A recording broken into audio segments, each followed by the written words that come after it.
everybody, and welcome to the Oddist, formerly known as podcast. I am the Oddist Troglodyte, and I'm here with author Robert A. Valentine, who is author of the book The Patient. It came out on March 5th, 2022. How you doing, buddy? Doing all right. Slow night. So, what was your first inclination to write this amazing book? I've always liked writing, and the first story I ever started was January 26th of 2015. This story was more like this one, and along another story was like Diarrhea of the Brain. I never thought it was going to get published, so I made them really short, and now that I'm published, I'm like, wish I made them longer. Well, isn't it unfortunately the curse of actually being talented to actually get published? Right. Do what? The curse of being talented is to actually get published. Right. So you write down the diary of the brain, and your book got published. And where can we find that book? Amazon, any retail site where you normally find books. After that one, I've completed 4 others, and I'm just as hard as to get them published out there too. So are you gonna write a sequel to this book, or maybe have some of the same characters reach over to the next book? So people, I do have an idea for The Patient, but it's more like a prequel. It's the childhood of the doctor in the book. Well, that would be interesting. So tell us a little bit about your main character in the book.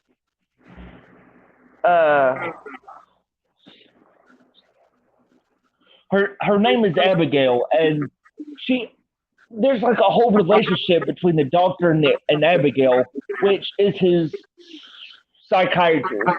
Because typically you need a psychoanalysis before you make sure you can stay in trial, stay fit, mentally sane to stay in trial. And as the book progresses, you get kind of like a sense of like closeness between the doctor and Abigail. And I'm not going to explain too much because I don't want to give it too much away. But I do have an idea of how to connect this one and the prequel that's going to come after it. Well, I think it's going to be a brilliant idea. It's really impressive that you got the book published, and it's really amazing on Amazon. But I'm wondering, what were your original like influences when you were writing? Who are some of your writing? What? Who are some of your writing influences? Clive Barker, Stephen King, and really any true crime novelist out there. I think I saw a little Peter Straub influence in some of the books.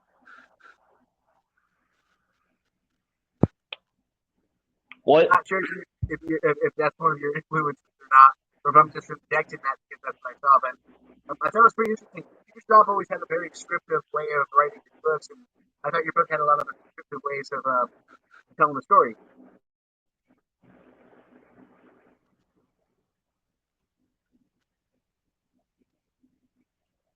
Oh, the mic is cutting out again. The technical difficulties of this damn thing. I'm telling you. I'll try again. I'm wondering if Peter Straub was one of your influences. I actually have the Talisman. I've never read it yet, but I have been wanting to venture in with Peter Straub because Stephen King was a close friend of his.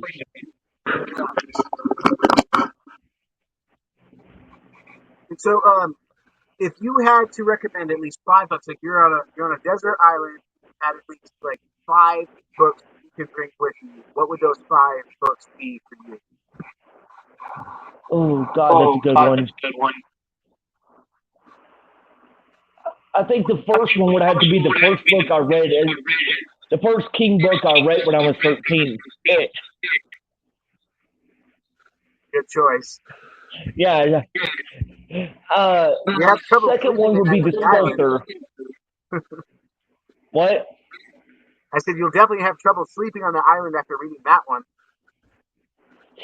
Eh. I wasn't even supposed to read it at 13, but I did anyways. Yeah. Let's see. The Sculptor is a pretty good one.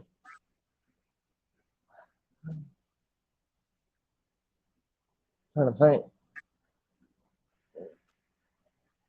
I'm glad you didn't go for the obvious ones that were like of mice and men.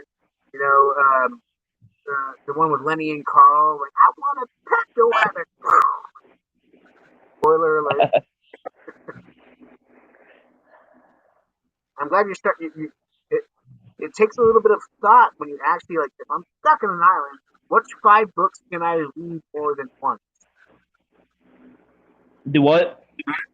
It's like if I'm stuck in an island, which books can I read more than once? And it's a difficult decision Right? to make. It is. It really is. And so, do you have any other books in your roster that you're getting ready to pop out and hopefully get Uh, when published here September soon? rolls around, which is here in less than 5 days, I'm aiming to get Last Valentine pushed through, and that's the second book. That's Yeah. the second book I wrote. It's not the one that follows up The Patient. Last Valentine is about a few high schoolers, one in particular named Bobby Corcoran, who whose anniversary is coming up on February 14th. But there's a string of murders that happens in her town, and evidence points to her boyfriend, and she's out to prove that he's not the one to do it. But she's scared while she's doing it. So I don't want to don't ruin the book, but is it going to be one of those very suspenseful novels to where it's like who did who, who did what? Oh, I finished it around the same time as I did The Patient, so once again, it's very short. I also plan to make one after that, same characters, same kind of plot, but in a different aspect. If that makes sense, Yeah. because No, it like I totally said, does. both, and then I have here. I don't know when, but I have three others. I have The Madness, which is a psychological thriller built around ECT, electrocompulsive therapy. And it's like Alice in Wonderland, but with electrocompulsive therapy. It's one of my favorites. And then I have the Insomnium Collection, a collection of short stories, 13 tales. And one I just recently finished within the past year is of Flesh and Bone. So even if some of your stories are not published yet, are there places people can find them and purchase them or at least read them? Not yet.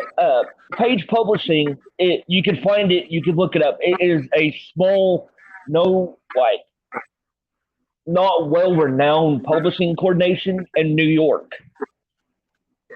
So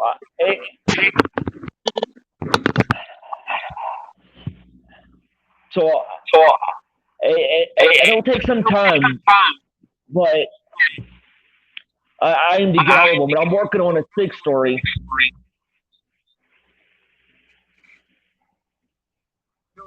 I'm looking forward to some of the other ones.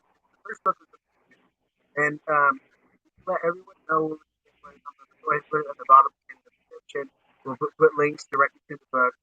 And but has there been any new books that you've been reading recently, or anything that you're drawing inspiration from? Any new books?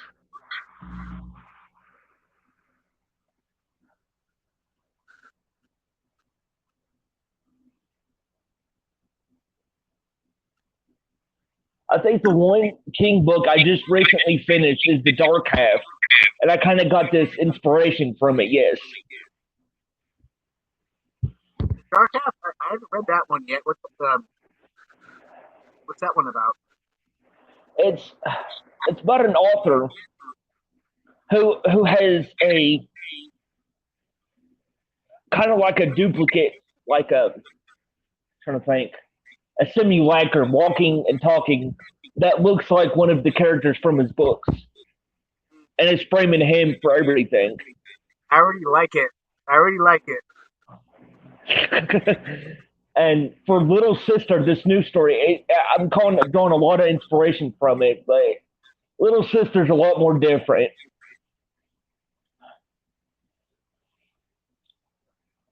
Are you gonna be able to, are you able to handle this much, and especially like with since you've had your first book published, are you going to be able to handle the pressure from like a lot of people who want more from it, especially if you start writing connection books. You know, like a lot of times, like Stephen King had the Dark Tower, so it was like and it connects to so many different things. And you're planning on writing your books to have characters connected in between. Are you ready for the pressure of that? You mean like a kind of like a Valentine universe? Yeah,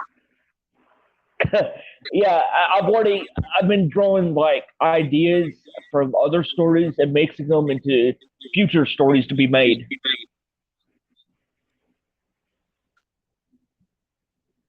well, I think it's an amazing idea, and I think your first book is incredibly readable, and we're gonna go ahead and put the connection of how people can purchase the book, how they can find it for the amazing Robert Valentine. And thank you so much for being on the podcast. It's been great, and I appreciate you, brother. You're a good Not friend, a problem. brilliant human being. And You are too, dude. thank you so much. Not a problem.